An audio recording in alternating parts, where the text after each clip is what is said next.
والذين يؤذون رسول الله لهم عذاب أليم.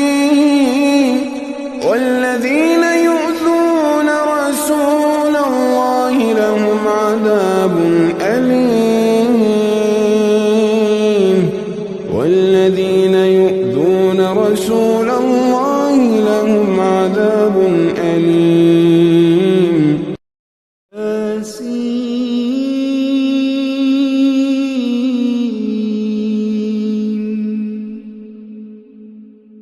والقرآن الحكيم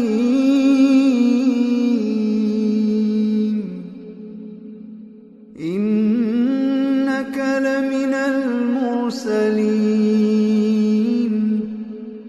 على صراط مستقيم.